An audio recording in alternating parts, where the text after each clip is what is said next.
আসসালামু আলাইকুম। আজকে আমি আপনাদেরকে একটা গুরুত্বপূর্ণ জিনিস শেখাবো। তো এটা হলো টয়োটা হ্যারিয়ার গাড়ি। গাড়িটার সমস্যা হলো গাড়ির যে ব্যাকডালা রয়েছে, ব্যাকডালাটি ওপেন হয় না। তো আমি একবার চেষ্টা করে আপনাদেরকে দেখাচ্ছি যে কি ধরনের সমস্যা। তো আমি কিন্তু গাড়ির ব্যাকডালার বাটনে চাপ দিচ্ছি, কিন্তু তারপরেও গাড়ির ব্যাকডালাটি ওপেন হচ্ছে না। তো আপনাদের কারো যদি এ ধরনের কোনো সমস্যা হয়, তাহলে এই সমস্যাটি কিভাবে সমাধান করবেন সেটাই আজকে আমি আপনাদেরকে দেখিয়ে দেব।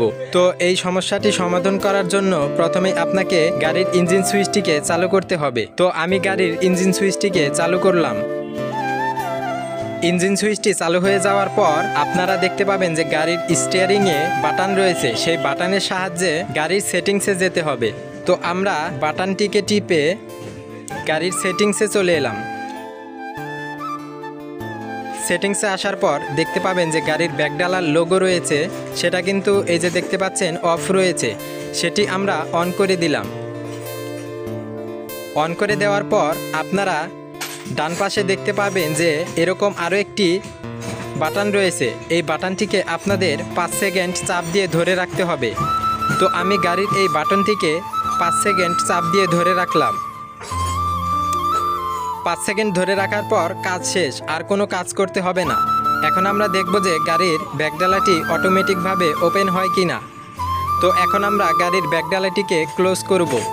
তো এর জন্য গাড়ির ব্যাকডালার ক্লোজ বাটনে চাপ দিলাম। তো বন্ধুরা দেখতেই পাচ্ছেন যে এখন কিন্তু গাড়ির ব্যাকডালাটি অটোমেটিকভাবে ক্লোজ হচ্ছে।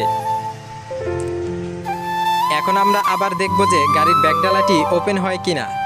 তো এর জন্য আমি আবার ব্যাকডালা ওপেন বাটনে চাপ দিলাম। দেখতেই পাচ্ছেন গাড়ির ব্যাকডালাটি কিন্তু ওপেন হচ্ছে।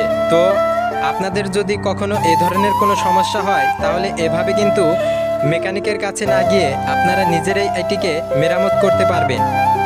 তো ধন্যবাদ সবাইকে। ভিডিওটি ভালো লাগলে ভিডিওতে অবশ্যই একটা লাইক দিবেন।